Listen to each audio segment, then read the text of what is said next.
მე გოგვა ვარ და მე 160 IQ მაქვს. ვაუ.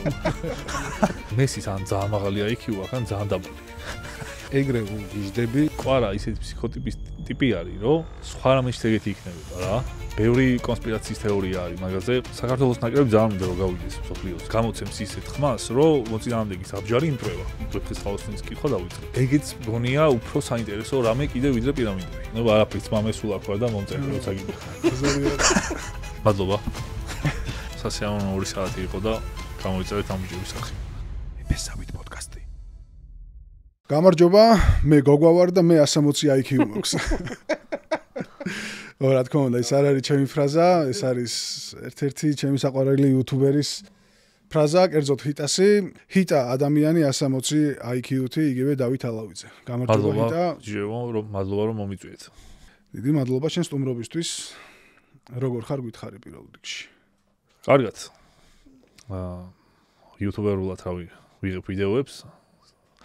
მემატება გამოწერები და ესე რაღაცა ვცდილობ ვიცხოვრო საინტერესოდ. ძალიან კაი, მადლობა რომ მოხვედი. გვიხარია. ჩვენი წინა სტუმარი იყო ოქრი, თორნიკე ოქრიაშვილი და დაგიტოვა კითხვა.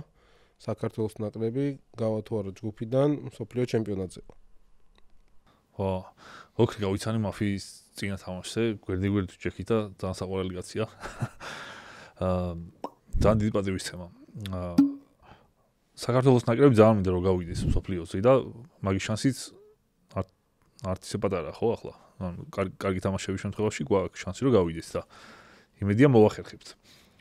ანუ არა რომ ითქვა ეხლა და მე გასულიყავი და ძალიან ცუდი ადამიანი უნდა ვიყო ნებისმიერ შემთხვევაში არა რომ დავაფიქსირო და ჩვენც როგორც ბიჭები მოიდომებენ მაქსიმალურად ჩვენც უქომაგოთ და იმედია როგორც ევროპაზე გავედით და რაღაც ეს წარმოსადეგად წავშდექით სოფლიოზეც ეგრე იქნება 160 IQ საიდან მოვიდა იმ დღეს გავაკეთე ტესტი მე რა IQ-ს და პრემიუმ პაკეტი შეძინა მომთხოვა არ მიჩვენა პასუხი და შე როგორ გაიგე ეგ მაინტერესებს მაგაში პოსტუ გადაიხდი მე კიდე IQ-ზე მეტყარე არ გადავიხადე და ის ცუდი ხო არ ვქნა ანუ ქონია IQ რაღაცა ქონია თლათ ისეთი არა აი როგორ რაღაც კუბიკები გამომიჩინა რა ეს კუბიკები უნდა დაგელაგებინა ლოგიკურად და რაღაცეები უნდა აგერჩია და ეგრე გააკეთე შენც თუ უბრალოდ მოვიდა ან ბევრი ის არის რა იერარქია არის სანდო ტესტები არის ისეთ რაღაც ფეიკი ფულის მახე რაღაცეები და მე როცა მაგით დავინტერესდი მაშინ ყველაფერი გავაკეთე ფულიც გადავიხადე ბევრი რაღაცა გავტესტე და მე ვიდეოში გავაკეთე ერთხელ და მე ინტროში მოვიფიქრე ეგრე და დაგჭედა კარგად იმუშავა 70-დან 90-მდე ითვლება დაბლად რა და ვის ქონდა ის ვინ ეწერა მაგაზე იცი? კოკო შანელი? მუჰამედ ალის ქონდა კიდე 72 თუ 72. არა, ალის კი არა. ტაისონს ალბათ. ტაისონი მაგარი ბზენი არის, ეხლა პოდკასტები აქვს და სოკუებს ჩავს. ეს ეხლა ალბათ ციხეში წაიგითა წიგნები. ხო და 90-დან 100-მდე ითვლება საშუალოდ რა ადამიანებში. 100-დან 130-მდე არის მაღალი. 130-ის მერე უკვე გაფრინდა. უკვე ის ხო აღარ იზომება. ეს კარლტინ ჰასონი რო არის ფილმში 100%-ს რო გამოიყენებს ტვინისას რო ხდება საერთოდ. ღმერთად სამყაროს ნაწილი რო ხდება, ხო? რა ქვია მაგ ფილმს? ჯუსი თუ რა. ხო, ლუსი. ხო. წინა ეპიზოდები რო დავდეთ, ანუ საკაიფო წაიღო იმ პონჩი რომ ემოციური გამოვიდა რა. ეხლა მე რამდენი ეპიზოდია? ეს არის მეოთხე. და ანუ მართლა ემოციური ეპიზოდები გამოვიდა რა. ანუ არ ცველოდით ასეთ შედეგით მოყვებოდა თავიდან რო ვიწყებდით. კაი არის, თან TikTok-ზე ჩვენ იდეაში უცხოები ვართ საერთოდ საზოგადოებაში. ახლა ერთ პროექტში ვიყავი მე Crystal Sports-ზე FIFA-ს პროექტში. სხვაგან არ გამოვჩენილ ვარ არცად ვაფშე. ხა ქუჩაში იქცნობენ?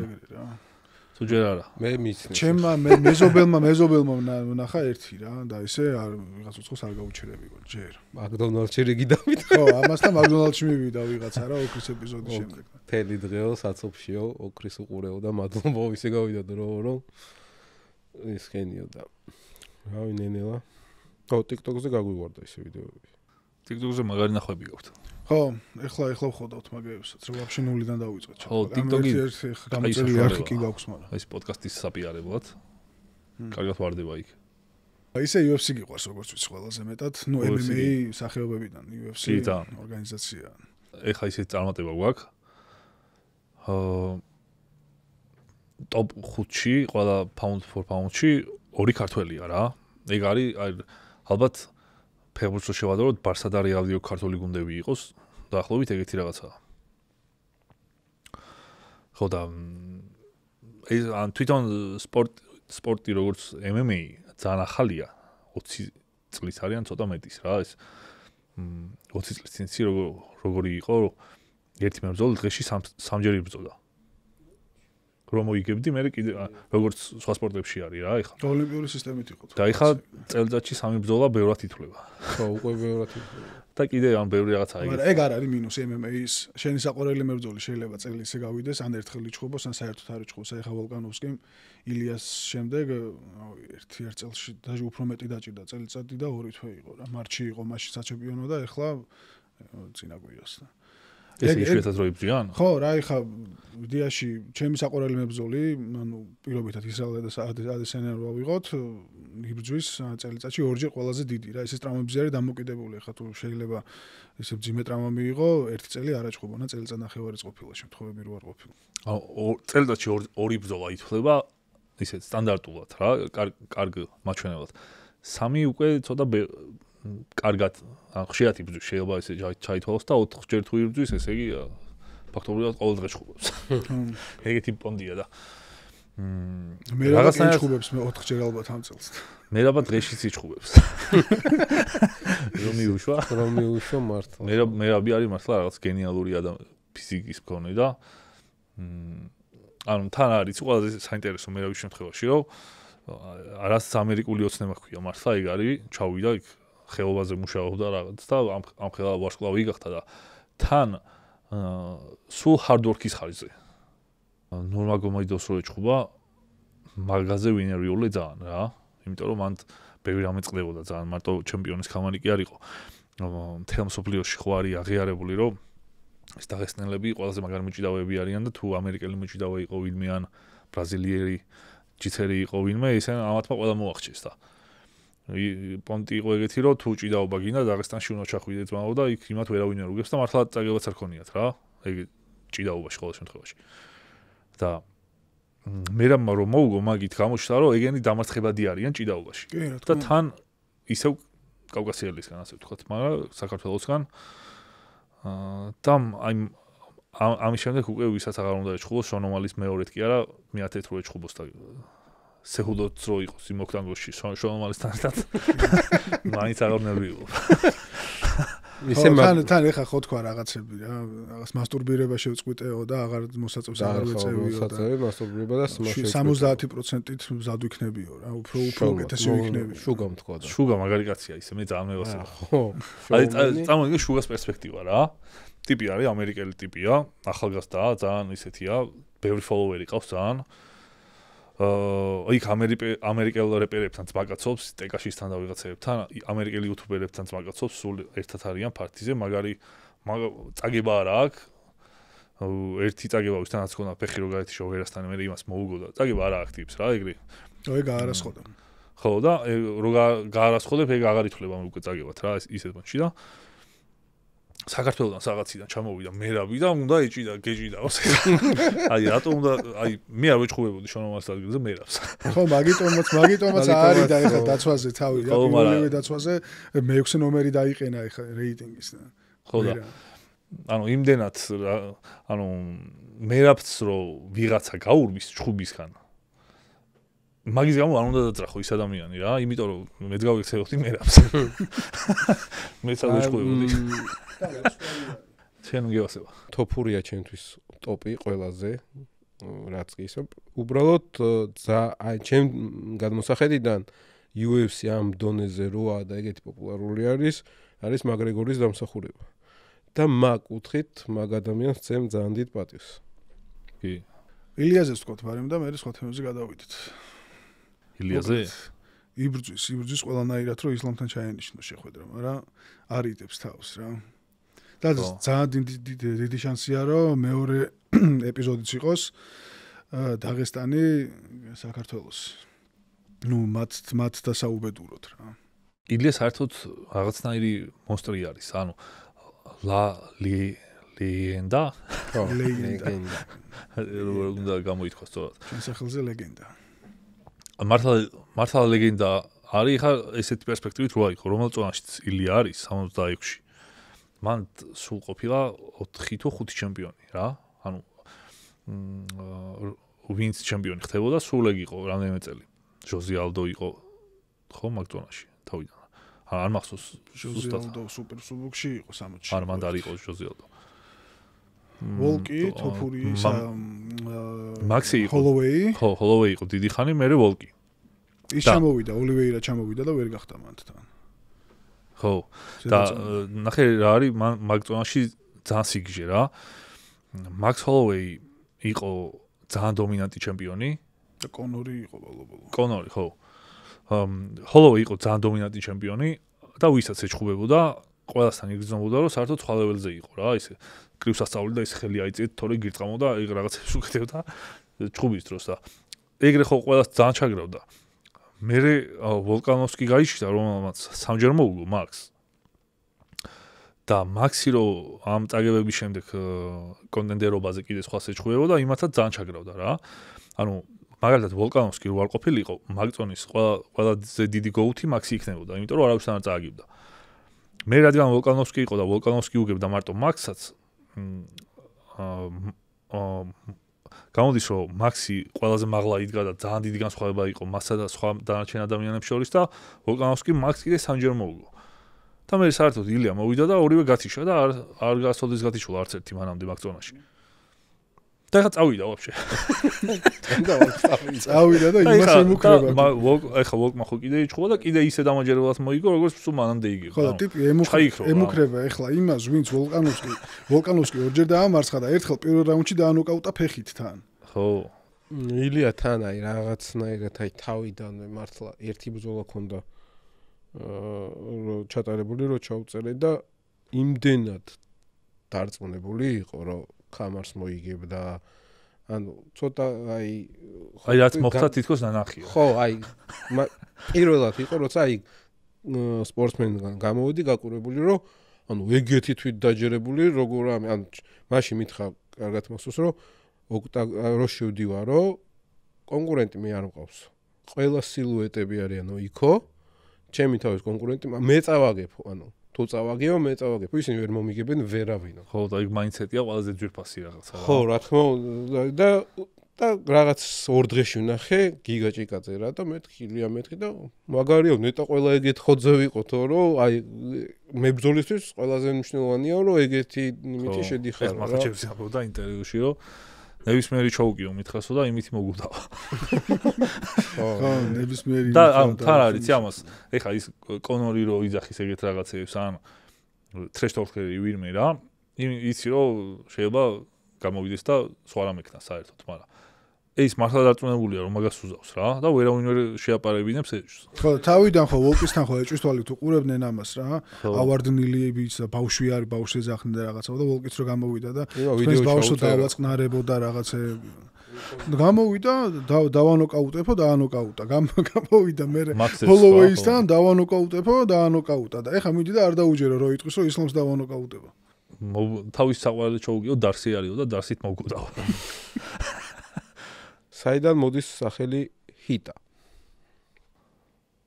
ჰიტა მოდის gaming nickname იყო ჩემი Dota-ს როცა თამაშობდი და ეგ gaming nickname მოდის Hitman-იდან. როგორც Hitman რაც ემოციებისგან დაცლილი სტრიხი ხო არ გაქვს. იმას 57 ქონდა და მე 160 მაქვს. და ეგ ან მაშინ ბავშვობაში რომ თამაშობდით რაღაც თამაშებს სულ ყველას რაღაცა ფილმებში რაც ცნობილი იყო იმის ნიქნეიმები ქონდა და მე ჰიტმენი მქონდა. და მე როცა კარგად თამაშობდი ჰიტას მეძახდნენ რა კარგად თამაშობს და რაღაცა და ეგრე მომიხსენიებდნენ და მე YouTube-არხზე ეგრე დავირქვი რაც კარგად მქონდა ჩალექილი გონებაში. და ერთიანიც იმიტომა რომ გეიმინგურია. ხო, ერთიანი. ამას აქვს კიდე უცნაური მეცახელი. რა. ბასკი. აი საიდან შეიძლება მოდიოდეს ბასკი? არ ვიცი. ხო, ბასკებიდან? არა. მაინტერესებს ხალხს. არა, ბავშვობიდან, ჩვეულებრივ ბასკი, ბუსკი რაც მამა ჩემი ეძახდა და შემცა.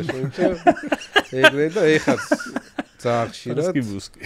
ანუ ის არის სახში ეხა აღარა მე მგონი ტელეფონი მაგრამ როცა იყო ჩემ ძმას იმას რომ უკითხიათ დათოს თხოვეთ რომ რაღაცა უცხო სხვა გამოხდითო და ანუ ბასკი ვარ რა ყველასთვის და დავით ხიტლაძეთი აი ძალიან ცოტა მიცნობს და შეიძლება არც გამართლა ვიას დათო და იმზახოს შეიძლება არ გავიყიდო იმიტომ ხო მეც არ მეძახიან დათოს ერთ-ერთი ეხლა ცხელი თემები უყურეთ ჩემ ვიდეოს პირამიდებს ხო და გჯერა რომ არის მიწის ქვეშ ის სვეტები და რა არის ანუ რა უნდა იყოს შენი გადმოსახედიდან ის სვეტები როგორი ამბავია იცი მე არ მჯერა ისე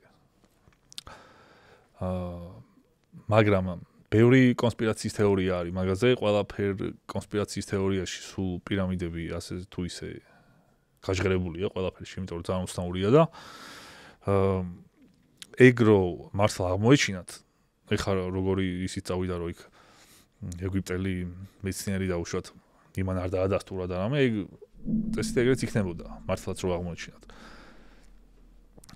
მაგრამ იმ ადამიანებმა ვინც ეგ დასკვნა დადეს ის იმათაც საეჭვო რეპუტაცია აქვთ მეცნიერებაში იმიტომ რომ სულ შეთქმულების თეორიის ტიპები არიან რა კონსპიროლოგები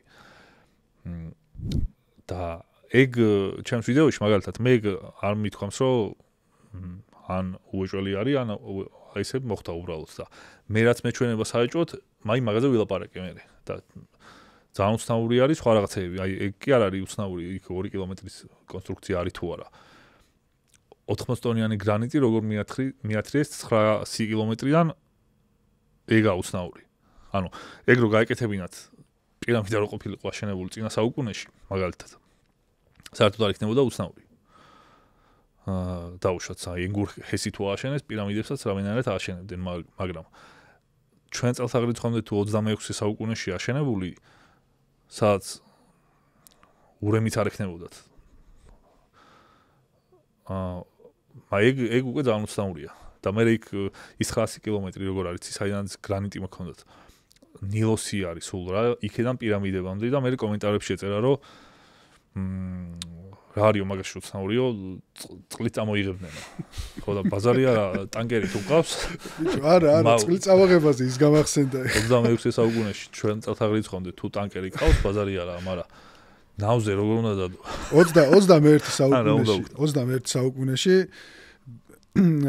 ერთ ძალიან ნაცნობ პიროვნებას ზღვით გადმოქონდა ხე შეკვეთილში და ვერ გადმოიტანა. ანუ ჩაიძირა რამდენი დღე მოანდომა მაგის გადმოტანას. ხო, ხე რო დაცურავდა ზღვაში. ხო და ანუ რა არის, ანუ ეს დროის გააზრება არის ძალიან მნიშვნელოვანი. ანუ ჩვენ წელთაღრიცხვამდე 26 საუკუნით მანამდე ანუ 47 საუკუნის წინ. ანუ მაშინ წერილობაც არ იყო, ანუ ძალიან განუვითარებელი უნდა ყოფილიყო და მაგასთან შესაბამისობაშია ეგ ძალიან უცნაური. და მაგიტოა ალბათ საოცრებაც. და ისიც ხო რო თქვი აი გამოთვლა თუნდაც ქვების და ის ხო ანუ ნახე გრანიტი სიმეტრიული სიზუსტე აი სასაფლაოებზე რო ქვა არის რა ეხლა რო ვიყენებთ გრანიტი და ძლივს რო ამუშავებენ რა ეგ ვერ უნდა გაჭრა იმ პერიოდში და როგორ არის ანუ მეცნიერულად ისე რომ მიუდგე არ არსებობს წყობრი თეორია როგორ შეიძლება იქნათ და შენ თუ ჩათვლი რომ რავი მაგრები იყვნენ და მე დაიკარგე ტექნოლოგია და სიამდვილეში მართლა მაგააკეთეს ეგრე შეუძლებლად ოკეი მაგრამ მაგაზე მე საინტერესოს და დამაჯერებლებს ვერაფერს ვერ შემოგთავაზებ ხო ანუ ყველაზე ლოგიკურად მიდიხარ რომ პრესივილიზაცია არსებობდა რა რომელმაც აკეთა ხო მაგრამ მაგაზე საუბარს ვიწყებ კიდე ეგეც არასერიოზულად ითვლება იმიტომ რომ იმიტო და რა დაემართეთ მაშინ ხო ან მარტო პირამიდა რატო შემორჩა ან ეს პირამიდა როგორ არის გასწორებული ეგრე ჩრდილოეთ პოლუსზე. ხო, მაგრამ ეგ ხომ ის და მაინც მხოლოდ გიზაში არ არის. ბევრგან არის. რა? ანუ მხოლოდ გიზას პირამიდები ხო არ არის რა, მსოფლიოს მასშტაბიდაც არა. ხო, მაგრამ ეს გიზის პირამიდაა ეგეთი გამორჩეული. თორე იქ ეგვიპტეში არის 18 პირამიდა მე მგონი, მაგრამ ის პირამიდები ძალიან პატარებია ზოგი. და იქ როგორ არის უფრო ლოგიკურად რომ ესე რომ თქვათ ეგ კონსპირაციული თეორია რა, ეგვიპტელებს დახვდათ ეს პირამიდები და მე მისი მსგავსების აშენება დაიწყეს და შეასაფლავეს ეს თავისი ფარაონები და პატარები გააკეთეს. ხო, იმიტომ რომ სხვები მართლა ისეთებია რომ იმას გააკეთებდნენ. და ის იმ პერიოდში ხო. ხო, და ის გიზის პირამიდან თავარი სამი პირამიდა რაც არის რა, ეგ შეუძლებელია გააკეთებინათ. თან იმენად ძველია რომ ეგვიპტელები არ არიან ეგეთი ძველი თვითონ. რა ხდება? მაშინ ისე ვკითხო რომ რა ხდება. ხო, ეგ პასუხი არ გვაქვს. ანუ ჩვენ გვაქვს ესეთი მოცემულობა რომ უეჭველი რომ ასეთი ძველია და არის ეგეთი როგორც არის და მეტი არაფერი არ ვიცით. უცხო პლანეტელების გაკეთებული ხო არ არის?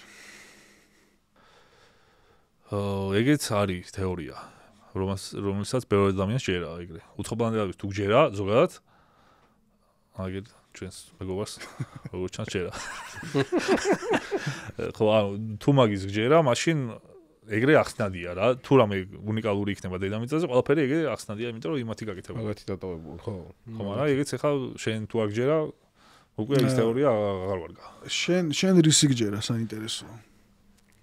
მე ჯერა რომ ეგ ყველაფერი ესე მთლიანად არის საინტერესო. და ამ საინტერესოობით ვერთობი. და ისე კონკრეტულად არაფერს არ ვამტკიცებ რა. ანუ ძალიან საინტერესოდ მეჩვენება პირამიდები და რაც მეჩვენება საინტერესოდ მაგაზე ვლაპარაკობ. ეხლა კიდე ეხლა დავიწყე რუსთაველის გაზრება სხვანაირად. და ვეფხისტყაოსნის კითხვა დავიწყე სკოლის შემდეგ რა, ეს პირველად და ეგეც მგონია უფრო საინტერესო რამე კიდე ვიდრე პირამიდები. იმიტომ რომ იმდენად გენიალურია, ვერ წარმომიდგენია რომ ადამიანის გონება შეუძლია ეგრე დაარენდეროს და გააკეთოს. ისე კაი რაღაც თქვი ხა. მაშინ ბავშვობაში მაგას რო გასწავლიდნენ, დარწმუნებული ვარ ყველას ეზარებოდა. იმიტომ რომ ჩვეულებრივი ქართული გასაგებიანით არ ყოფილა დაწერილი ეგ რა. ყველა ვინც კითხულობდით და სწავლობდით, აი ყველა twins ვათხლეშდით რა. და ეხლა ამ ძალიან ბევრის განათმის მსმენია რომ უფრო სხვანაირად მიუდგნენ რა ვეფხისტყაოსანს. ანუ იმდენად გენიალურია ყველაფერი. ჯერ ჩემი საყვარელი ჰობი და გასართობი და რაღაცა ეგეთი არის. აი როგორც ახლა პირამიდებზე რაღაცები ვილაპარაკეთ. ეგეთი რაღაცების ცოდნა ყველა საკითხთან მიმართებაში რა. კონსპირაციული თეორიებიც მიყვარს, ისიც მიყვარს რომ ვიღაც გიჟი მეცნიერი რომ სადღაც ცხოვრობს და დოკუმენტურ ფილმს რაღაცაზე იღებს და გონია რომ მაგალითად დედამიწა უცხო პლანეტების ფერმა არის ან რაღაცა ეგეთი ან უამრავი რაღაცა არსებობს ეგეთი ათასობით თეორია. და კიდე ფილოსოფია თვითონ კულტურების სხვადასხვა ქვეყნის რელიგიები ყველაფერი მაინტერესებს. და რაც კი საინტერესო მინახავს ცხოვრებაში და წამიკითხავს და გამიაზრებია ვეფხისტყაოსანში ყველაფერი არის. აი მაგალითად ეხა პირამიდებზე რო ვიდეო დავდე და იქ მეორე ნაწილში რო ხსნი ჰერცებს რა და ვიბრაციები ზოგადად როგორ მუშაობს. ვიღაცამ დამიკომენტარა სკოლის მასწავლებელი ვარო და ვეფხისტყაოსიდან დამიწერა ერთი ფრაზა სადაც არის ეგეთი რამე რომ ბრძოლის დროს ტარიელი მე მგონი ხმით გამოცემს ისეთ ხმას, რომ მოწინააღმდეგის აბჯარი იმტრევა. და შენ რო იყო ეხა ჩოლოვი მწერალი დაუშვათ. და რო გინდოდეს ადამიანის ძალა გააზვიადო. ხო, შეიძლება ბევრნაირად გააკეთო ეგ რა, ძალიან ბევრნაირად, მაგრამ იქამდე არ მგონია მიხვიდე რომ ეგ თქვა რომ დაიღრიალებს ვიღაცების ხმლები გაუღუნო. და ეგეც რაღაც ამ პირამიდების თეორიაში საინტერესო დილინკება და ვეფხისტყაოსანში არის ძალიან ბევრი ეგეთი რამე. თითქმის ყველაფერი, რაც კი ამ სამყაროში ცოდნებია, რელიგიაში დაგროვილი ცოდნები და რაღაცები. მე როგორ არის აწყობილი, რომ სულ 16 მარცვალია. მე ერთი ეს 4 სტროფი ხარ თითო კუბლეტში. თითო კუბლეტი ცალკე სიბზნის მატარებელია, რომელიც მარტო რომ მოიღო თვით კმარია უკვე რა აზრობრივად. ამ კუბლებში კიდე თითოსტროფიც არის ეგრე ზოგი, მაგალითად ავსაკაცცა ავის სიტყვა ურჩევნია სულსა გულსა. ანუ ეგ უკვე ძალიან დიდი სიბრძნეა, რომელიც შეიძლება მთელი დღე ჩაშალო რა. ეს ხო არის ერთი სიბრძნე თვითონ. ეს კუბლეთში კიდე ცალკე აზრს ქმნის, რომელიც კიდე ცალკე სიბრძნეა და კიდე საერთო ფლოუში ზის. და კიდე გარითმულია თან და თან ყველა 16 მართვალია. ანუ ეგ იმდენად შეუძლებელია ეგეთი რაღაცა რო აწყო, ესე რო დაждე, რომ ვერ წარმომიდგენია, რომ ადამიანის გონება მაგას აკეთებს რა, იმიტომ რომ ეხა რო დაждე და ეგეთი რამის გაკეთება სცადო, ორ კუბლეთსაც ვერ დაწერა. და იქ არის 1600 თუ 700 რაღაცა. ზუსტად არ მახსოვს. ხო, ამ ხელა დოზის სიბრძნე არის რა, როგორც ესე სიბრძნის ის რო აიღო. წარმოიდგინო, რომ იქ რას სიბრძნეებით წერია, რომ ყველა შეიგრძნო და გაითავისო. ეხო ძალიან დიდი განძია. თან ქართული ენა ხო გაყინა. ანუ რაც ვეფხისტყაოსანი დაიწერა, ეხა თანამედროვე ქართველს შეუძლია დედანში წაიკითხოს და გაიგოს. კი. ეხ შეიძლება რაღაცა ვერ გაიგო, ძველი სიტყვა იყოს, მაგრამ რამდენჯერმე რო წაიკითხავ კონტექსტიდან უეჭველი გაიგებ. ეგ არ არსებობს არც ერთ სხვა ენაში. ანუ ყველა ენაში რო გადახვიდე რამდენიმე საუკუნის წინ სხვა ენა დაგხვდება და ვერ იგებ რა.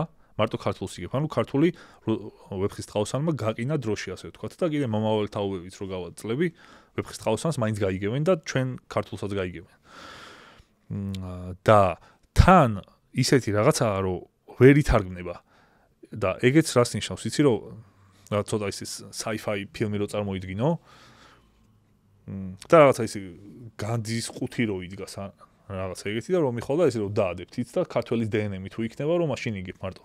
იმიტომ რომ თუ გადათარგმნე ყველაფერს კარგავს. ვერ ითარგმნება ნორმალურად.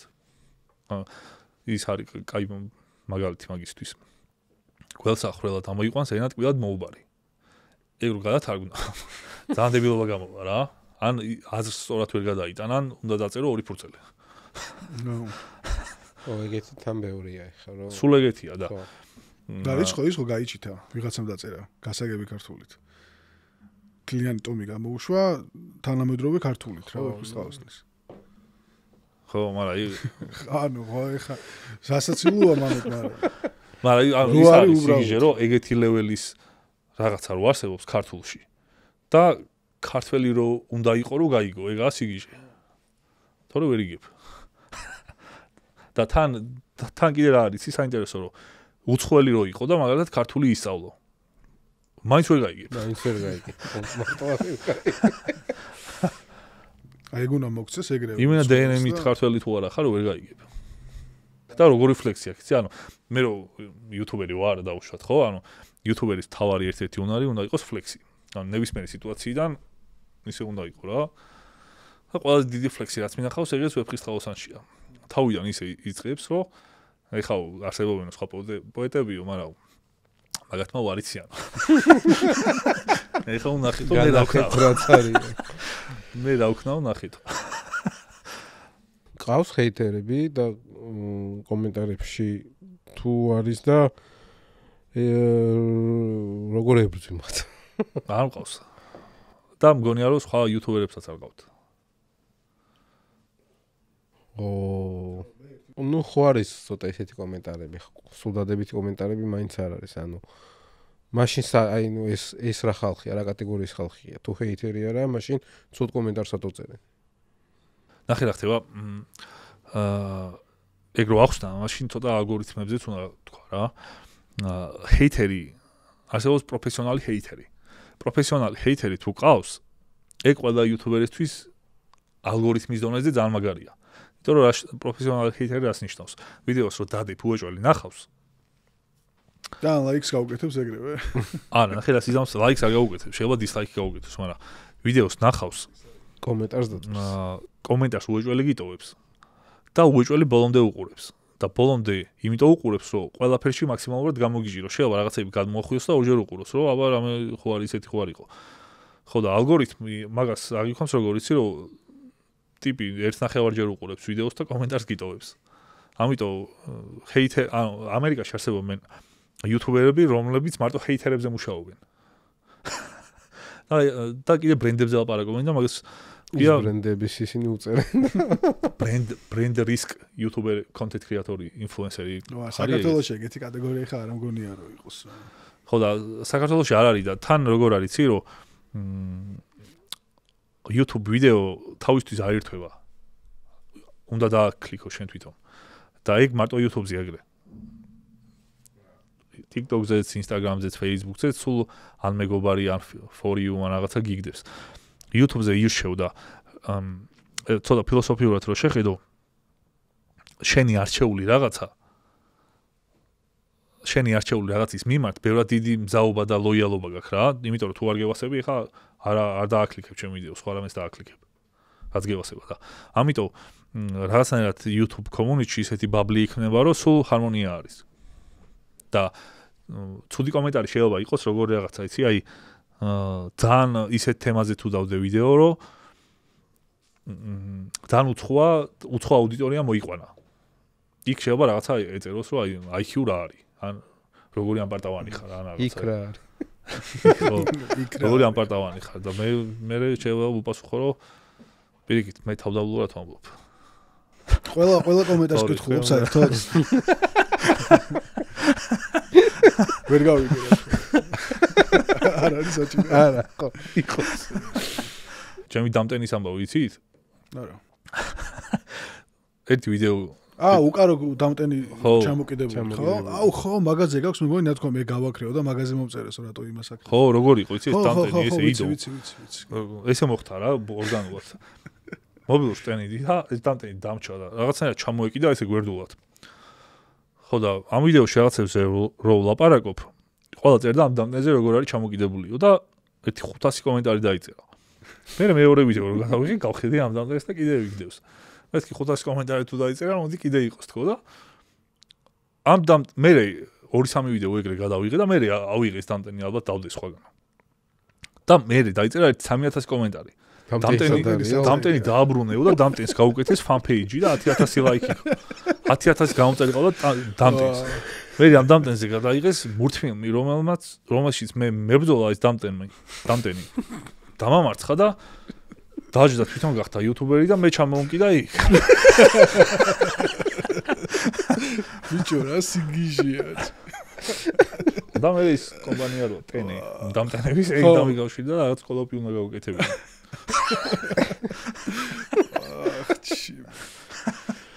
გამოიწერეთ ჩვენი არხი, ჰიტას არხიც და ლაიქეთ, დაწერეთ კომენტარები. დაგვიდექით გვერდზე, რომ ჩვენც განვითარდეთ. არის თუ არა რეალურად საშუალება ხა იდეაში. AI-ის განვითარების შესაბამისად, რომ ჩაანაცვლოს ადამიანური რესურსი. ან ტერმინატორის სცენარი გავიმეორე. ბევრ ამის ჩაანაცვლებს ძალიან. ეხა გაიარა სხვათა შორის ChatGPT 4.5-მა ტუმენის ტესტი თუ რაღაცა. ისე გამავი? ამ ტუმენის ტესტი არის AI-ის ბევრი ადამიანი ელაპარაკება AI-ს. მაგრამ ამ ადამიანებმა არიციან AI-ს ელაპარაკებიან თუ ადამიანს. მოყონთ ეს AI არის როგორც პერსონა რა, ანუ გელაპარაკება ვიღაც ადამიანის პერსპექტივიდან. და შენ რო ელაპარაკები არიცი ეგ მართლა ის ადამიანია თუ AI და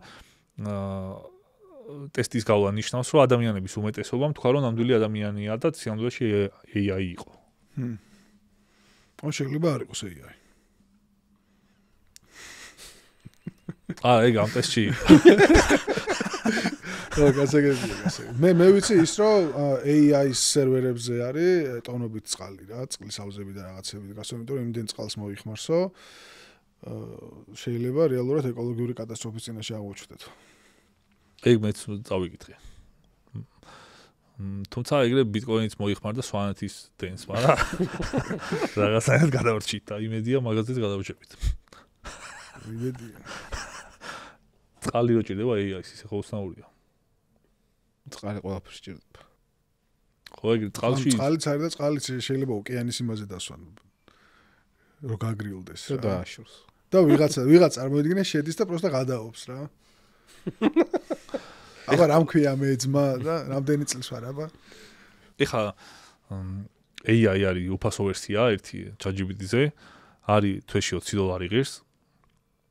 და არის კიდე $200 თვეში. და მაგას ტესტავდი, ხა თვეში $200 როქს და ეგ არის საერთოდ სხვა ლეველი. მაგალითად რაღაცას რო ეკითხები. ნებისმიერ ამის. იქიდან გიბრუნებს 15 კითხვას. ამ 15 კითხვაზე სათითაოდ უნდა უპასუხო და მერე მიდის ერთი 10 წუთიანი ლოადინგი. ან 15 წუთიანი და იქიდან მოგდის დოკუმენტი. ანუ პირდაპირ ასაც რა როგორა ყველაფერი. აი მაგალითად ნახე მაგალითად რაღაცას ეკითხები ელექტროენერგიაზე ან ტანკზე ან რაღაცაზე. მოგდის რა როგორი კითხვა ვიცი? გაინტერესებს ამის მასშტაბირება მაგალითად ჩვენ ქვეყანაზე თუ გლობალურად გაინტერესებს ისე ხო არ გიპასუხო როგორც ინჟინერმა თუ უბრალოდ კვლევარმა ან ეგეთი კითხვები მოგდის ძალიან ბევრი და მაგ ყველაფერს რო ჩაუშლე მე მოგდის როგორ დოკუმენტი იცი თავისი წყაროებით ფოტოებით მე იმაზე მეცინებოდა კიდე რომ მაგალითად რო ეკითხები რაღაც ატომურ ბომბზე დავუშვათ რაღაცას ატომურ ბომბზე რაღაცებს რო გწერს იქ აფეთქების და რაკეტის და ეგეთი რაღაცები სმაილებს აწერს. ბოლოში ვეტყვი მადლობა ჯიგარი ხარ მომწურავი ინფორმაცია იყო. ეგრევე ეუბნება არაფრით მამე სულ აქ ვარ და მომწერე როცა გინდა. რაღაც იმის საშიშიც არის. საშიში არის, მაგრამ მაგაზე არ მინდა რომ ვიფიქრო. იმიტომ რომ ეგეც ბოლო უკიდურე შემთხვევად უშვებ რა მაინც. ეგეც კონსპირაციული თეორიის ის არის. თან ფილმები არის გადაღებული რამდენი წლით ადრე მაგაზე. ცხოვრება იუთუბერობამდე და ცხოვრება ეხა და რა შეცვალა? იუთუბერობამდე არა ბევრი რამე არ მაინტერესებდა რა. უფრო ვერთობოდი გეიმინგით და რაღაც საინტერესო რაღაცებზე კი ვფიქრობდი, მაგრამ უნარები არ მქონია არაფრის ესე. იმიტომ რომ არც დამჭიროებია. და იუთუბერობას იმდენი რაღაცა ჭირდება, რომ ძალიან მრავალმხრივ განვითარდი რა, მაგალითად ტექნიკური რაღაცების მხრივ თუნდაც კამერასთან ურთიერთობა, კამერის ჩართვა, გამორთვა, ხმა, განათება, რა, გადაღება, სტორითელინგი, მეტყველება, დიქცია, მე ამის ისე გაკეთება, რომ სწორად განათავსო, მე მარკეტინგის ცოდნა, ან მარკეტინგის როგორც მარკეტინგის სპეციალისტის, იმიტომ რომ როცა კომპანიებთან თანამშრომლობ, იმ კომპანიებს ძირითადად არ აქვთ ამ სტილის გამოცდილება რა. ამიტომ შენ ზარხზე როგორ ინტეგრაციას გააკეთებ, ეს შენ უნდა მოუფიქრო ამ კომპანიას სათითაოდ ყველას. მერე კიდე რაღაც პრეზენტაცია, რეპორტინგი, როგორი ამდენ, ანუ 1-30 პროფესია ჭირდება ჯამში. და ის ყველაფერი ნენელა უნდა მოგხაჩო შენ თავში რა. რომ ბოლოს შეგეძლოს. იმიტომ რომ არის შემთხვევები, როცა შეიძლება მაგარი იუთუბერი ხარ ძალიან. ბევრი ნახვები გაქვს, დიდი კომუნიტი ყავს, მაგრამ სპონსორი არ ყავს. იმიტომ რომ არ იცი სპონსორს როგორ უნდა ელაპარაკო. და იძაბები. და ეგ უკვე პრობლემაა დიდი. არის კიდე ეგ ხო თითქოს ელემენტარული რაღაცაა, მაგრამ ეგ იმდენად მნიშვნელოვანი რამეა, იმდენად მნიშვნელოვანი რგოლია, რომ მაგის გარეშე ვერ ქაჩავ ამ სფეროში. და ეგეთი რგოლი კიდე ათობით არის. ოჯახის წევრები როგორ შეხვდნენ შენს გადაწყვეტილებას? თორე ხა ყველა მშობელი დიდ რესურსებს ხოლმე რა, შვილის სწავლაში, განათლებაში, პროფესია თუ გაქვს ისე. უნივერსიტეტში ვსწავლობდი ისტორიულზე და ბიზნესის ადმინისტრირებაზე. მაგრამ დიპლომი არ ავიღე და თქვი რომ თუ სადმე დიპლომს მომთხოვენ, მეთქი ესე იგი ეს ინდიკატორია იმის რომ იქ არ უნდა ქნა არაფერი. და დედაჩემსაც უთხარი რომ მეთქი ესე გადავწყვიტე და თან დედაჩემი იხდი და ჩემი უნივერსიტეტის ფულს, მაგრამ მაინც ესე გაგებით შეხვდა. ოჯახიდან თავიდან ეგონათ რომ ძალიან დიდი რისკზე მივდიოდი, იმიტომ რომ ყველაფერს თავი დავანებდი და ეგრევე full time იუთუბერობა დავიწყე და თან 2018-ში მაშინ XG იყო. არც იყო არაფერი. და თან ეხავდა ვიდეოების გადაღება რა. ანუ ითვლებოდა რომ აი ვიდეოს რო იღებ სირცხვილია. მაგრამ მე ეხა მე ვცხოვრობ ჩემს ოცნების სამყაროში. იმიტომ რომ იუთუბერობა ეხავდა და მე ძალიან მევასებოდა რა, როგორც გავიაზრე, ეგრევე ძალიან დამევასა და ეხა იუთუბერობა ძალიან ფლექსია და ყველას უნდა. და ეგ არის ის სამყარო, რომელიც მე მევასება, იმიტომ რომ ჩემი ოცნების რაღაცას ვაკეთებ და თან შემოსავლიანიც არის, რაღაც დიდი ფეიმიც არის, ფლექსიც არის და ბავშვებისთვის საყვარელი რაღაცაც არის და თან ამდენი ადამიანის უდიდესი სიყვარული არის და მაგარია ყველაფრით. ძალიან მაგარია. ანუ იშოვება.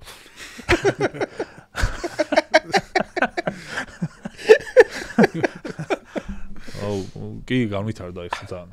ვითარდება, მოდი ესე. სპონსორებიც 100-ს უფრო წამოვიდნენ ახლა ბოლო პერიოდში. ეხლა, რავი, ჩემი აზრით ანუ როგორ არის, ყოველ თვის უკეთესი სიტუაცია, ვიდრე წინ იყო. იდეალური არ არის, რა თქმა უნდა, იდეალურთან ახლოსაც არ არის, მაგრამ შაშანაც იყო, მაგას ბევრად ჯობია და ესე ყოველ წელს რა. ეგ უკვე კაია. დღეს რომელი არხის ყურება გსიამოვნებს ისე ქართულ YouTube სივრცეში? ან როგორი კონტენტი გიყვარს? შენ არხს რო თავი დავანებოთ. ზოგადად კონტენტი მიყვარს. ნახე, ესე ვყოფ რა, ჩემთვის. მე მევასება ადამიანების ყურება და არა კონტენტის, მაგალითად. ეხლა თქვენ რო გაგიცანით და რაღაცა ადამიანებს რო დამევასეთ, ან თქვენ რაც არ უნდა გადაიღოთ, აი მანქანების კონტენტი რო დაიწყო, ხვალ მაგასაც უყურებთ და შეიძლება სკუტერით რო იკატავ, მაგასაც უყურებ. არ მაინტერესებს რაც გადაიღებ ეგრე, იმიტომ რომ შენი გაკეთებული და მაინტერესებს. ჭიგარი ხარ. მადლობა. ხო და ეგრე უყურებ ყველას რა. ანუ შეიძლება საერთოდ ისეთ რაღაცაზე იღებდეს, რომ ეგ სფერო შორსაა ძალიან ჩემგან, მაგრამ იმ ადამიანის გამო მაინც უყურებ და ეგრე თუ ადამიანს საინტერესოდ მომეჩვენა, იმას უყურებ და მე უყურებ ისედაც ყველაფერს. YouTube-ის ვიდეოების ნახვა ისედაც მევასება სულ რა. კონკურენციაში შედიხართ ხოლმე ისე არხები ერთმანეთთან, ანუ გააქვთ ეს კონკურენციის გზნობა თუ ყველა თქვენ თუ უბერავთ რა, იქნება, არ იქნება. ეგ ადრე იყო ეგრე, მაგრამ არასწორია ეგრე. იმიტომ რომ არ არსებობს ეგრე ადრე ითვლიდნენ, როგორ იცი რომ მაგალითად არსებობს ადამიანი, რომელსაც აქ დღეში 1 საათი YouTube-ს რო უყუროს. და ამ 1 საათის განმავლობაში ხა შენ პოდკასტს უყურებს თუ ჩემს ორ ვიდეოს, ეგ უნდა აირჩიოს. ამიტომ აი და შენ კონკურენტები ვართ. დაუშვათ. მაგრამ ეგ არის ძალიან არასწორი. ანუ სიამოვნებაში როგორ არის, იცი, ანუ ის ადამიანი, ვინც არის იქ, იმაზე კი არ უნდა იმუშაო. აი ასე უხეშად ვთქვათ რა. თქვენ რო დაიწყეთ პოდკასტის კეთება, თქვენ YouTube-ზე ვიღაცა ისეთი აუცილებლად მოიყვანეთ, ისეთი აუდიტორია, რომელიც მანამდე არც მე მიყურებდა და არც არავის. ამიტომ თქვენ შემოსვლით YouTube community გაიზარდა. და ეს არის ყველა YouTuber-ი საერთოდ. და ყველა YouTuber-ის ნახვების 95%-ზე მეტი არის სხვა YouTuber-დან წამოსული სხვადასხვა ტრაფიკით რა. ყოიდაში კონკურენცია მე კოლაბორაციაში გადაიზარდა რა. ანუ კონკურენცია ვერ გამოდის. ნახე, მე რომ მინდოდეს რომ ეხა მაგალითად ვიღაცა YouTuber-ი ჩავთვალო ჩემს კონკურენტად და ის გავაქრო, ესე რაღაცა. ხელის გადაცუნებით. ეგ ნიშნავს რომ იმას რა engagement-იც ქონდა საერთო community-ის წილიდან ასე ვთქვათ. მაგდენი engagement-ი მეც მომაკრდა და ყველას. ამიტომ ყველა YouTuber-ი უნდა ჩალიჩოვდეს იმას, რომ ახალ ტიპებს სულ ხელი შეუწყოს და განავითაროს. მე ერთმანეთზე გადავა, ხო, გასაგებია. ხო, ანუ შეუძლებელია სხვანაირად. მაგალითად ეხლა თქვენ რომ გაქვთ ასეთი სტილის პოდკასტი, ასეთი სტილის პოდკასტი კიდე თუ ახალი გაჩნდება ხვალ, ის უნდა დაასაპორტოთ. და იქ თქვენთვის უკეთესია. დაჟე მაგალითად მე თუ ვიღებ მანქანაზე ვიდეოს, რაღაცა ტესტ დრაივს ვიღებ მაგალითად და შენც იღებ. შენ თუ გადაიღე რაღაცა კონკრეტულ მოდელზე. შენ მაგალითად როგორც მაყურებელს და გაინტერესებს იმ მანქანის ტესტი, ასე ვთქვათ. იმ ვიდეოს რო უყურებ, მეც თუ მიდევს იმ მანქანაზე ვიდეო, შენთვის არჩევანი კი არ არის, რომლის ტესტ დრაივი უფრო ნამდვილი და საინტერესო იქნება და იმას უყურებდი. შენ ორივეს უყურებ. და მაგ მანქანაზე კიდე მესამე ტიპის თუ გადაიღებს ტესტ დრაივს, ეგ ნიშნავს, რომ სამივეს უფრო მეტი ნახვა იქნება, როცა სამივე არსებობს, ვიდრე თითოს რო ეარსება. იმიტომ რომ მე შენი დანახულიც მაინტერესებს და ჩემიც რო უფრო ჩემი მესამე საკუთარი აზრი გამოვიტანო. და მაგის საქმე არ არის საქართველოში, თორე ისე უყურებენ რა, რომ აი მაგალითად შენ თუ რაღაცა კონტენტი გაქვს და მეც თუ გადავიღე, თითქოს მოვიპარე თუ რაღაცა, მაგრამ კი არ მოვიპარე, ეგეც გავაძლიერე. და ეგეც უფრო საინტერესო გავხადა. ეხლა მე რო მიმების განხილვას ვიღებ, კიდე 3 YouTuber-ი იღებს სულ მაგას დაუშვათ, მაგრამ 20 YouTuber-ი რო იღებდეს, ჩემ მიმებსაც უფრო მეტი ნახვა იქნება. TikTok-ს დავამატებ კიდე. აი, მაგის საუკეთესო ასახსნელი არის TikTok ტრენდი როგორც მუშაობს. ხო არის რაღაცა მოძრაობა ან voice ან ამე. ყველა ხო მილიონი ადამიანი ერთ-ეგივე მოძრაობას აკეთებს, მაგრამ იქ რო შეხვალ, ყველა გაინტერესებს. იმიტომ რომ იმის გაკეთებული გაინტერესებს ვიღაცის. და ისეთი მიდგომა რო იყოს, რომ აი მოდი მე რაღაცას გავაკეთებ TikTok-ზე ვიცეკვებ. და შენ თუ იგივე გააკეთე, ესე იგი მოიპარე. დებილობაა. ხო, მან ჯითუც კაი საქმეს აკეთებს იდეაში, მაფია რაც გააკეთა, ყველა იუთუბერი ერთ სივრცეში შეყარა რა. ხო, ან მაფიას ეგ ღირებულება აქვს ყველაზე მეტი, რომ თან კიდე რა არის, რომ ნახე იუთუბერები აღიქმებიან როგორც კომიქსის ტიპები. ბეტმენი და სუპერმენი და რაღაცა ეგრე ისეთ ტიპისთვის, ვისაც ფიზიკურად არ უნახავს ეგ ადამიანი რა, ბავშვებისთვის განსაკუთრებით.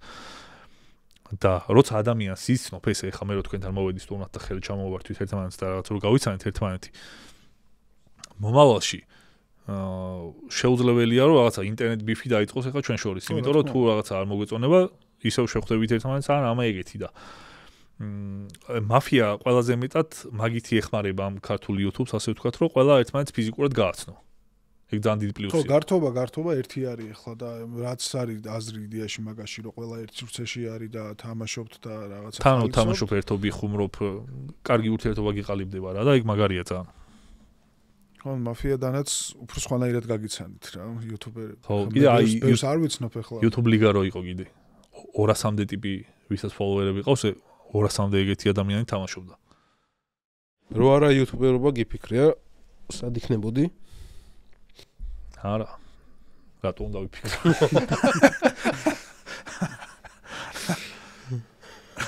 მაფიას რო გავყვეთ ისე. ერთ-ერთი საყვარელი მოთამაშე ხარ ჩემი რა. ბოლო ვიდეოს არ უყურებ მაშინ. ბოლო რომელი? აჯერ ვარ დადებულა. ანუ მესამე ეპიზოდს გულისხმობ. მესამე ეპიზოდი არის თუ მეოთხე. შაბათს რომელიც დაიდება. იოკოძუნამ რო დაგწვა რომელი ის. მესამე ალბათ. მესამე იყო თუ მეორე? არა, კაი თამაში იყო. უბრალოდ ახლა მე დავკარგე ჩემი ჰაიპი, ისა პრაიმი. პრაიმში აღარ ვარ, ესე მეძახიან. იმიტომ რომ ისეთი კარგი თამაშები აღარ მაქვს როგორც ადრე მქონდა. მაგრამ ის არ ვიცი ის უბრალოდ. აღარც გენდობა ხალხი. შენ მაშინ ფინალში რაც გაუკეთე. ხო, მაგის მე წნეხი თამაში. პატო რო გააგიჟე. ხო. მანიპულატორი ხარ, როგორ გეცა. ხო, დიდი წნეხით მიწევს თამაში, მეც ლაშასაც. ვინ არის გოუთი დღეს ქართული YouTube მაფიის? ამ ახალ სეზონში ის იაკუზა რო დაემატა და თან ისეთი ხალხი ისეთ ხალხმა ითამაშა ისე მაგრად რომ ეხა ახალი MVP და GOAT მატერიალები გაჩნდებიან ძალიან მალე. და ისე ტიტულები თუ იტყვით, ალბათ მე, კალა, ლაშა და ბასტო. ეს 4 ალბათ ვისაც ყველაზე მეტი ფინალი და ფინალში მოგებაც აქვს. ყველაზე ცუდი მოთამაშე ვინ არის? ოღონდ ისე რომ არ გვიწყინონ ახლა. აი ვინც აღარ უნდა გაეკაროს მაფიას რა, არა მაგისა. აი ნანახიო. თუ ჯარი საუკეთესო წამყვანი, მაგრამ ჯობია იყოს წამყვანი. ხო, მაგრამ არა ხა შეიძლება ეწყინოს ჩიტუჯს. არ გეწყინოს კიო. შენ წამყვანი გვიყვარს უფრო. პარალელურ სამყაროში თუ გჯერა. შენ გჯერა? ბიჭო, მიფიქრია ბევრჯერ, მაგრამ სადაც მაინც არა. ან არ მინდა რომ დავიჯერო. მე მჯერა სიცოცხლის სიკვდილის შემდეგ სიცოცხლის გაგრძელების რა. ესე უბრალოდ რომ მორჩეს ყველაფერი, არ მჯერა მაგის. მე შენი აზრით საინტერესო. მე თუ მე არ მაქვს მაგაზე ისა თვით შეთანხმებული პასუხი. მე ვცდილობ ეს რეალობას შეგრძნებებით ინტუიციას ეგ ყველაფერი რასაც მეუბნება მაგ ფლოუში რაღაცნაირად რაციონალური დავრჩედა. თან ეგ იმას მეუბნება რომ ბოლომდე ერთ-ერთი რაზეც უეჭველი პასუხია რომ ბოლომდე ვერაფერს ვერ გამორიცხავ. მაგალითად ხა პარალელურ სამყაროების ესე ამჯერა. მაგრამ შენ თუ გჯერა არც შეგეკამათები, იმიტომ რომ არ მაქვს მაგაზე არგუმენტი. და ან დასაშვები არის რა. დასაშვები არის ყველაფერი რისი წარმოდგენად შეგიძლია და ან რაზეც არსებობს სიტყვა არის შანსი რომ ეგ მართლა არსებობდეს. ესე მჯერა. ანუ შენ გჯერა რომ მეორე სამყაროში გოგო არის კაი ჯუდოისტი? თუნდაც. გასაგები. ანუ იმის თეორიის რა ყოველ შემთხვევაში რომ ამბობე რომ всё რა ყველაფერი კვდებაო, ეგრე არ ვარ ახლა რა ამჯერა მაგისი რა. ანუ რაღაც აზრი ხო უნდა კონდეს ცხოვრებას.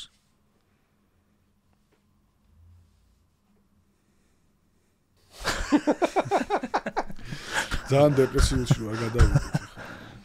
ხო, არა. გეონები რა ალბათ არ მინდა რომ დავიჯერო, რომ შეიძლება ეგ მაგან კაი ბასკი არის რა. კიდე რა ვიცი, ანუ თანამედროვე კვანტური ფიზიკა რო განვითარდა. კვანტური ფიზიკა გვეუბნება რომ ყველაფერს წვეთს დამკვირვებელი. ანუ ადამიანი ვინც აკვირდება მისეული რაღაცას. ანუ შენ რისიც გჯერა ეგ შენთვის რეალობა არის. და მეორე ადამიანს ისი ჯერა იმისთვის ეგ არის რეალობა და ეგ საერთო ობიექტური რეალობა ორივესთვის ფაქტობრივად არც არის. ეს ცოტა რადიკალური თეორიაა, მაგრამ არსებობის უფლება აქვს. ხო. ანუ დღეში რომ ხე წაიქცევა. იმ ხეს რო წაიქცა, ხმა ქონდა თუ არ ქონდა? ქონდა.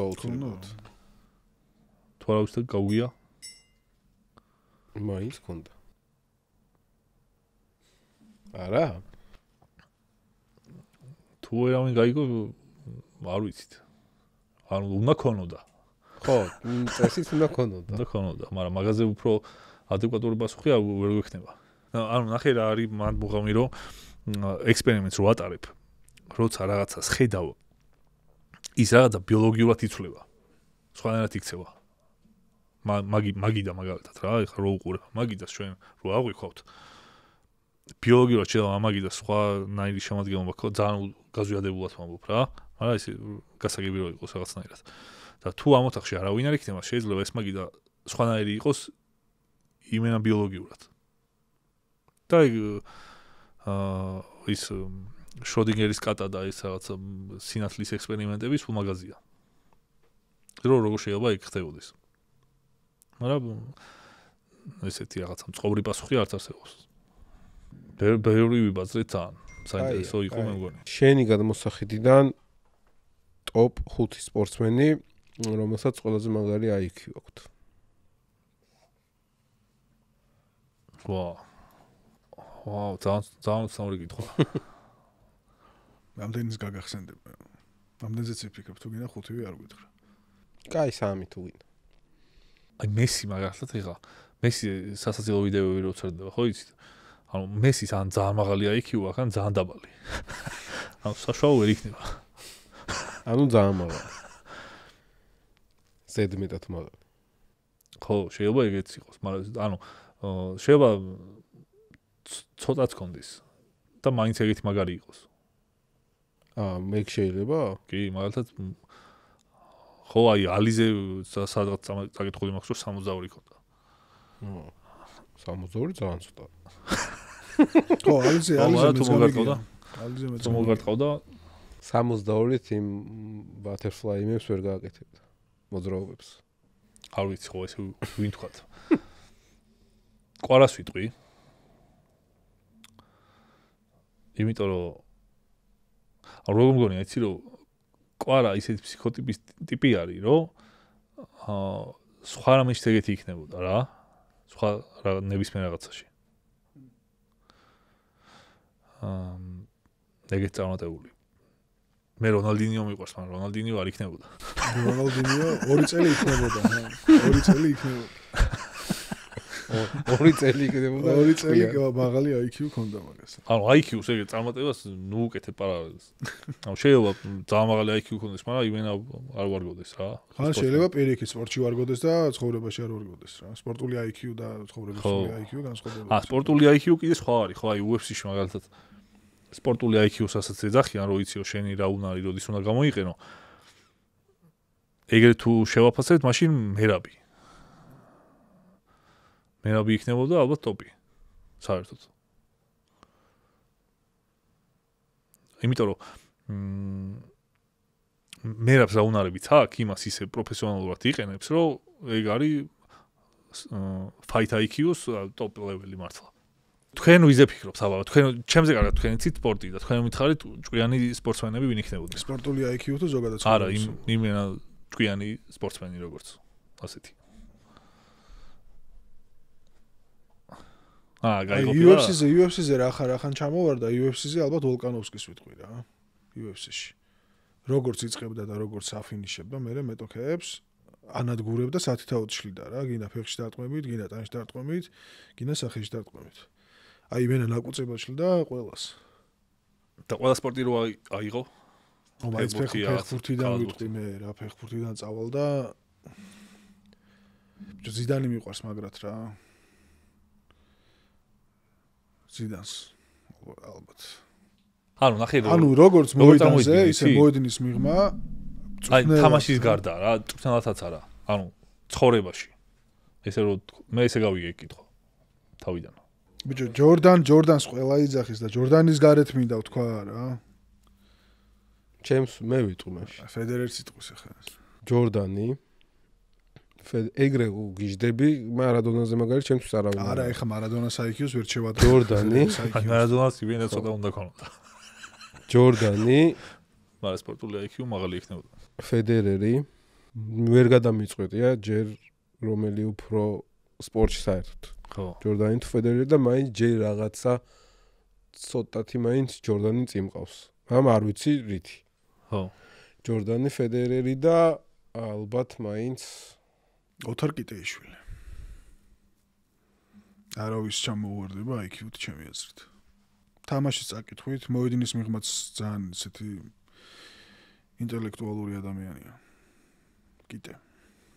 ხო, არის. ქართველი ვთქვათ რა. ქართველი, მაშინ ხო, ყიფიანი ალბათ, ქართველებიდან ყიფიანი. ანუ მამებიდან ვიცი რომ აი შენ ვინც გინახავს საკუთარი თვალით. ჩემი თვალით ვინც მინახავს? ქართველი. ჩემი თვალით ვინც მინახავს, ქართველი თოფურია მაშინ. ფედერერი და ჯორდანი. კაია. აბა თუ მოიფიქრე. კიტეიშვილი რა. ორ კითხვას უსმოთ ყველა სტუმარს. ერთი რა არის ცხოვრებაში ყველაზე მთავარი?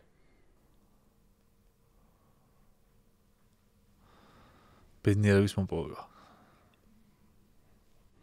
ბედნიერების მოპოვება. და შემდეგ სტუმარს რა კითხვას დაუტოვებთ. არ ვიცით ვინ იქნება, როგორც წინაზე არ ვიცოდით. შემიძლია დავითანხო. რა კითხვა დაუტოვოთ შემდეგ სტუმარს. ნახატებს იმასაც აჩუქებთ? ყველა სტუმარს. 10-დან ამდენზე მოეწონება ნახატი. თავისი. კარგი ბატონო. მოდი ჯერ შენ ვიპასუხე. ვაუ. მე მოეწონა 10-დან 10. საუკეთესოა ჩემი აზრით. ეს გვერგვინით ძალიან მიხდება და თქვენებიც ძალიან მომეწონა. შენ გავხარ რაღაცა რაგნარ ლოთბროკის ბიძაშვილს, ვიკინგ მე რომელიღაცა იარლს და შენ იმენა ინგლისის მეფე ხარ. მე კიდე ცოტა ანიმეს მოსასხამი რომ აქვს. ანიმის პერსონაჟი გავარ და მომწონს. და ის ხომ და წავიღო მე ხომ აჩქრებ. რა თქმა უნდა. მადლობა. და დიდი მადლობა გამიხარდა მაგრად. მადლობა შენ სტუმრობისთვის. მადლობა სტუმრობისთვის და მადლობა და ბევრ გამოწერებს გისურვებ და მაგარ სტუმრს. მადლობა. ბოლოს კიდევ ერთხელ გთხოვთ რომ დაალაიქოთ ვიდეო, დატოვოთ კომენტარი, გამოიწეროთ ჩვენი არხი, გააქტიუროთ სარიზღილაკი, რადგან სულ ასეთი საინტერესო სტუმრები გვყავდეს. მადლობა კიდევ ერთხელ ყურადღებისთვის და მომდევნო შეხვედრამდე. სასიამოვნო 2 საათი იყო და გამოიწერეთ ამ ბიჭების არხი. მაგარი იყო. უღრმესი მადლობა.